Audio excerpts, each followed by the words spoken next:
সরস্বতী পুজোর দেরি নেই বিশেষ। হোস্টেলের বিশাল ঘরটায় তারই আয়োজনে ব্যস্ত সবাই। অগেশও মেতে উঠেছে এই কাজে।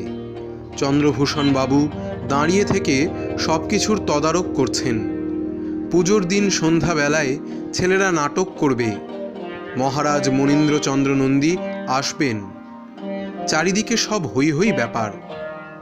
কিন্তু আনন্দের এই আয়োজনে যোগ দিতে পারে না সে। মনের কোণায় ঘুরে ফিরে আনাগোনা করতে থাকে নলিনাক্ষের সেই দিনের কথাগুলি। হাঁটতে হাঁটতে সেদিন দুজনে চলে গিয়েছিল সৈয়দাবাদ ছাড়িয়ে অনেক দূরে। আলোচনায় এমন মগ্ন হয়ে গিয়েছিল ফেরার কথা মনেই ছিল না। জোরের সাথেই নলিনাক্ষ বলেছিল, এদেশ থেকে ইংরেজ আপনা আপনি চলে যাবে না, ওদের যেতে বাধ্য করতে হবে। আর সেজন্যে চাই সশস্ত্র সংগ্রাম। সেই সংগ্রাম গড়ে তুলতে হবে। এই হবে আমাদের স্বপ্ন, এই হবে আমাদের সাধনা। চলতে চলতে সে এক দৃষ্টিতে তাকিয়েছিল নলিনাক্ষর মুখের দিকে। লক্ষ্য করছিল প্রত্যয়ের এক অদ্ভুত দীপ্তি ফুটে উঠছে ওর চোখে মুখে। একবারও সে বলতে পারেনি তা কি সম্ভব হবে। পরদিন প্রশ্নটা করতেই তার দিকে অনেকক্ষণ তাকিয়েছিলেন মেজদা। বলেছিলেন, সম্ভব হবে কি হবে না ভেবে লাভ কি সূর্য, একদিন সম্ভব হবেই। জ্বলন্ত এই বিশ্বাস নিয়েই তো শুরু করতে হবে।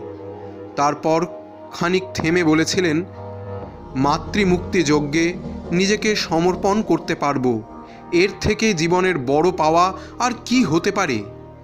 এক এক করে সেদিন দাদা বলে গিয়েছিলেন খুলনার রারুলি গ্রামে তার বাড়ির কথা, বাবা মায়ের কথা, কেমন করে দৌলতপুর কলেজ থেকে IA পাশ করে কৃষ্ণনাথ কলেজে BA পড়তে এসে এই সংগ্রামে যুক্ত হয়ে পড়লেন তার কথা। তারপর তাকে কাছে টেনে নিয়ে বললেন, একদিন সংশয়ের দোলা তোমার মতো আমাকেও বিচলিত করেছিল। সেদিন এগিয়ে এসেছিলেন অতুলদা, সবাই তাকে আমরা বলতাম বড়দা। আদর করে বিবেকানন্দের কথা মনে করিয়ে দিয়ে বলেছিলেন, সতীশ মনে রেখো, লাইফ ইজ আ মিশন। খুব ভালো করে ভেবে দেখো এই জীবন নিয়ে কি করবে তুমি। তারপর হাসতে হাসতে বলেছিলেন, সতীশ খাওয়া আর বেঁচে থাকা এ নহে জীবন। বড়দার সেদিনের হাস্যোজ্জ্বল মুখটি আমি আজও ভুলতে পারিনি সূর্য। সেদিন সে ফিরেছিল অন্যরকম অনুভূতি নিয়ে। সমস্ত পথ কানে বাজছিল সেই কথাটা, লাইফ ইজ আ মিশন। ভেবে দেখো জীবন নিয়ে কি করবে তুমি। মনে হচ্ছিল দাদা যেন তাকে স্বপ্নলোকে নিয়ে যাচ্ছেন, যেখানে আপন পর ভেদ নেই, স্বার্থপরতা নেই, শুধু আছে মাথা উঁচু করে বাঁচার অমৃতময় অনুভূতি। সমস্ত দ্বিধা দ্বন্দ্ব যেন একটু একটু করে দূর হয়ে যেতে থাকে। বারবার নিজেকে বলতে ইচ্ছা করে, এই হলো জীবন, এই জীবনই গ্রহণ করো তুমি। পরদিন বিকেলবেলায় আবার সতীশদার কাছে গিয়েছিল সূর্য। তাকে দেখেই হেসে দাদা বললেন, জানতাম তুমি আসবে আজ। তারপর তাকে পাশে বসিয়ে বলেন, রাতে ভালো ঘুম হয়নি বুঝি। মানুষটার দরদি কণ্ঠ সূর্যর আবেগের জগৎকে নাড়া দিয়ে যায়, কিন্তু কোনো কথা বলতে পারে না সে। সতীশদার বুঝতে অসুবিধা হয় না, জীবনের মহত্তম সিদ্ধান্ত গ্রহণের দ্বারপ্রান্তে দাঁড়িয়ে আছে এই তরুণ। যৌবনের প্রথম দিককার কথা মনে পড়তে থাকে তাঁর। সেদিন অতুলদা যেভাবে, আপনার নিজের কথা কিছু বলুন না দাদা। সূর্যর কথায় চমকে উঠে তার দিকে তাকিয়ে হেসে ফেলেন সতীশদা। দেখেন একটা ব্যাকুল হৃদয় আবেগ ভরে তাকিয়ে আছে তার মুখের দিকে। এই মুখের সামনে না বলা যায় না। খানিক ভেবে শুরু করেন তিনি, বলার মতো কিছু আমার নেই ভাই, বলার মতো বিশেষ কিছু করিও নি আমি।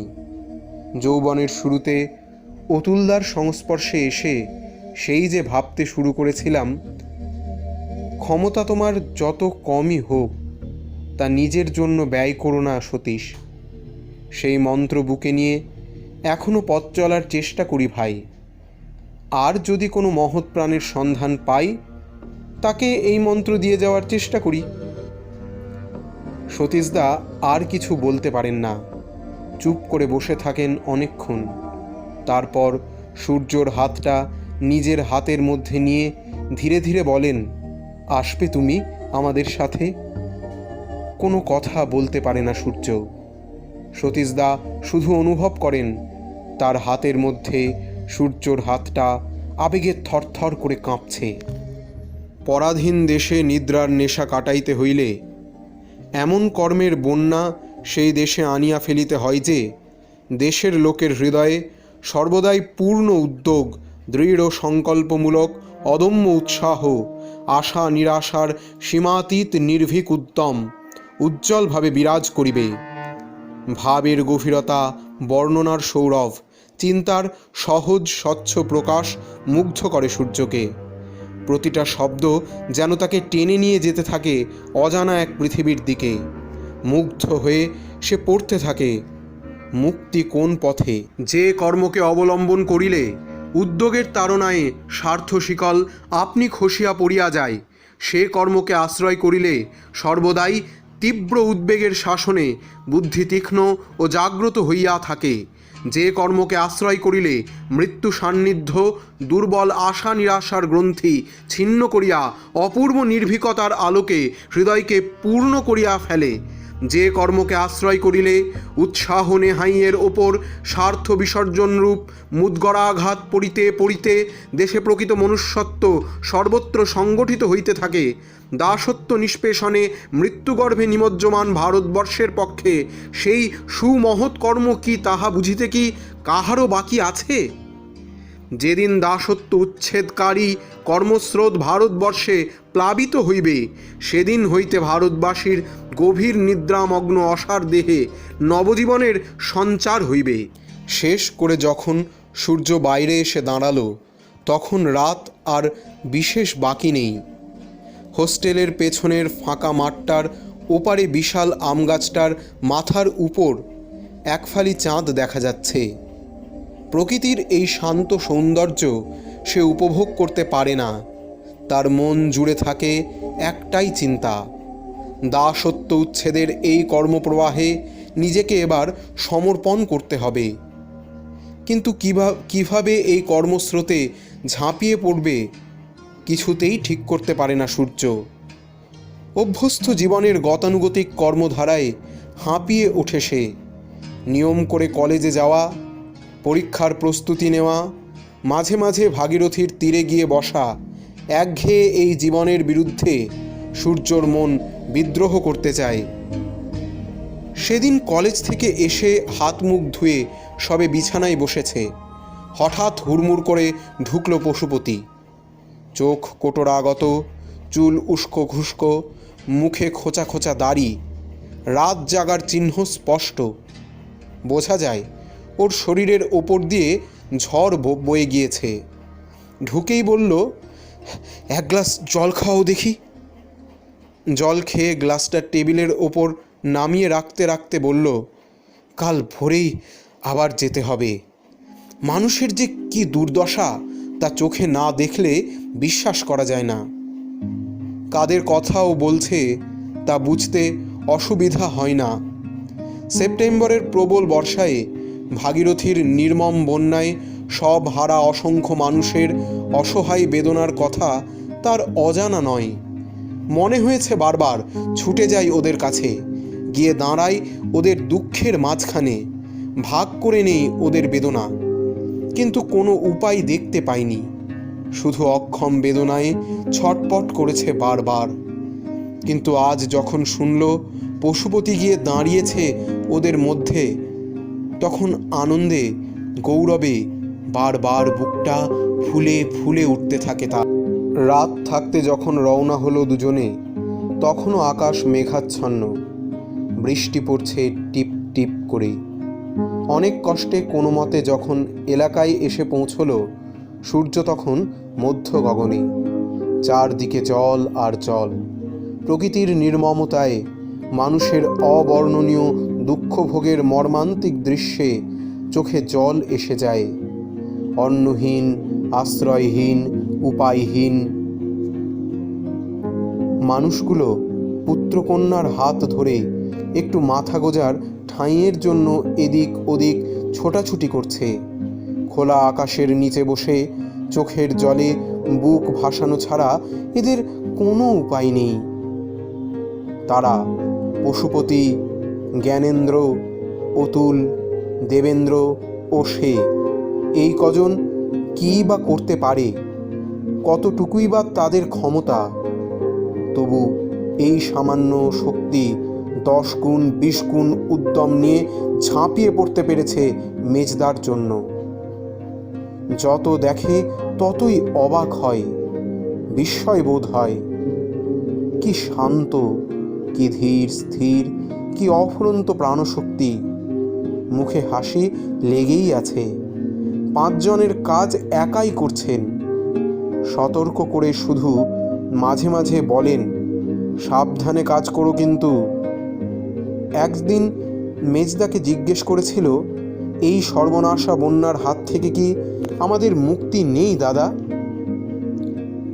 তাকিয়ে দেখল দাদার চোখ দুটো ছলছল করছে।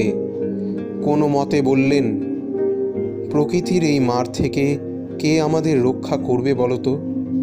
আমরা যে পরাধীন। বিদেশি শাসকের কাছে আমাদের জীবনের মূল্য কি সূর্য? বেশ কয়েকদিন পর কলেজে যেতেই ডেকে পাঠালেন শশী শেখর বাবু। সব শুনলেন খুঁটিয়ে খুঁটিয়ে। বন্যার্ত মানুষের কথা শুনতে শুনতে তাঁর দু চোখ দিয়ে জল ঝরতে থাকলো অঝর ধারায়। তারপর চেয়ার ছেড়ে এগিয়ে এসে তাঁদের বুকে জড়িয়ে ধরলেন। মাথায় হাত বুলিয়ে দিতে দিতে বললেন, পড়াশোনায় অবহেলা হয়েছে, কিন্তু খুব খুশি হয়েছি আমি, ব্রেভ বয়েজ। বেশ কয়েকদিন যাওয়া হয়নি দাদার ওখানে। পড়াশোনার চাপ ছিল, আবার অগেশ পড়ল বিছানায়। সে সব সামলে পশুপতি আর সে যখন দাদার সামনে গিয়ে দাঁড়ালো, তখন বিকাল গড়িয়ে গিয়েছে। বারান্দায় মাদুরের উপর বেহালাটা পাশে নিয়ে বসেছিলেন দাদা। তাদের দেখে একটু হাসলেন, বললেন, মন বলছিল তোমরা নিশ্চয়ই আসবে আজ।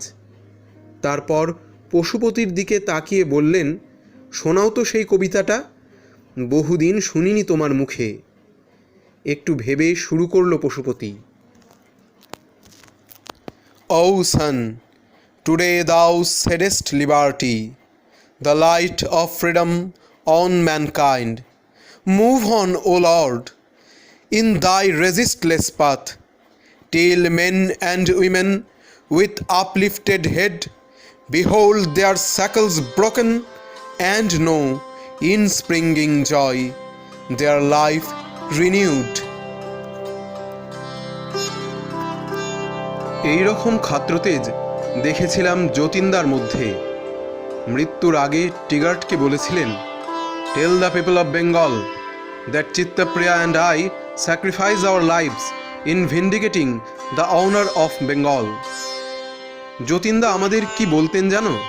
বলতেন, প্রফুল্ল, ক্ষুদি, কানাই, সত্যেন আত্মাহুতি দিয়ে দেশকে জাগাবার চেষ্টা করেছে, সফলও হয়েছে। কিন্তু এখন আর একা নয়, ঝাঁকে ঝাঁকে মৃত্যুবরণ করে দেশকে মরণজয়ের খেলায় মাতাতে হবে। তারপর আমাদের দিকে তাকিয়ে বলতেন, কি পারবে না তোমরা? যতীনদা প্রায়ই আবৃত্তি করতেন, none but the brave, none but the brave, none but the brave deserves the fair. তারপর দুহাত প্রসারিত করে বলতেন, বুকটা হতে হবে এত চওড়া, তাতে ভরা থাকবে শৌর্য আর বীর্য, তবেই তোমরা পারবে দেশ থেকে ইংরেজ তাড়াতে। দাদার সেই স্বপ্নমাখা উদাত্ত কণ্ঠস্বর যেন এখনো শুনতে পায় সূর্য। সেদিন রাতে আর দু চোখের পাতা এক করতে পারে না সে। বারবার মনের কোনায় ভেসে উঠতে থাকে বাঘা যতীনের তেজদীপ্ত মুখখানি। What ever has happened I am responsible for all that. সাম্রাজ্যবাদী ব্রিটিশ শাসকদের বিরুদ্ধে সশস্ত্র বিদ্রোহ সংগঠিত করতে গিয়ে অকালে চলে গেলেন এই পুরুষ সিংহ। অনেকক্ষণ বিছানায় এপাশ ওপাশ করে শেষ পর্যন্ত পায়ে পায়ে সে উঠে আসে ছাদে। নিকষ কালো আকাশে তারারা মিটমিট করে জ্বলছে তখনও। ছাদের এক কোণায় বসে পড়ে সে। মেজদার কথাটা এখন কানের মধ্যে বাজতে থাকে। কি পারবে না তোমরা? মনে মনে সে ভাবে আইরিশ বিপ্লবের কথা। কল্পনা করে ওদের মতো তারাও দেশ জুড়ে বিদ্রোহের ডাক দিয়েছে। লক্ষ কোটি মানুষ প্রাণ তুচ্ছ করে সেই ডাকে ঝাঁপিয়ে পড়েছে। ইংরেজ রাজত্ব ভেঙে খান খান হয়ে যাচ্ছে। এমন অসম্ভবের সম্ভাবনার কল্পনায় বুকটা শিরশির করে ওঠে তাঁর। চোখ ভরে আসতে চায় জলে, কিন্তু নিজেকে কোনো মতে সংবরণ করে ছাদ থেকে নেমে বিছানায় আশ্রয় নেয় সূর্য। 2 বছরেই যে বহরমপুর এত আপনার হয়েছে তা নিজের কাছেই অজানা ছিল তার। কলেজ, ভাগীরথী, সৈদাবাদ সব যে তার এত প্রিয় তা আগে বুঝতেই পারেনি। বুঝতে পারল সেদিন, যেদিন বিদায় নেওয়ার সময় উপস্থিত। বিয়ে পরীক্ষার ফল প্রকাশিত হয়েছে। অগেশ আর সে উত্তীর্ণ হয়েছে সসম্মানেই। এবার ফেরার পালা। সময় হয়েছে নিকট বন্ধু, বাঁধন ছিঁড়িতে হবে। পশুপতি, জ্ঞানেন্দ্র, অতুল, নলিনাক্ষ এদের ছেড়ে যেতে হবে। আর মেজদা, পরিচয়ের পর থেকে যে মানুষটা স্নেহে যত্নে ভালোবাসায় ভরিয়ে দিয়েছেন তার জীবন, একটু একটু করে তার মনের সব সংশয় দূর করে দিয়েছেন, তার সাথে হয়তো আর দেখা হবে না এই জীবনে। চোখ জলে ভরে যায় সূর্যর। বিদায়ের দিন নদীর ঘাট পর্যন্ত এসেছিল সবাই।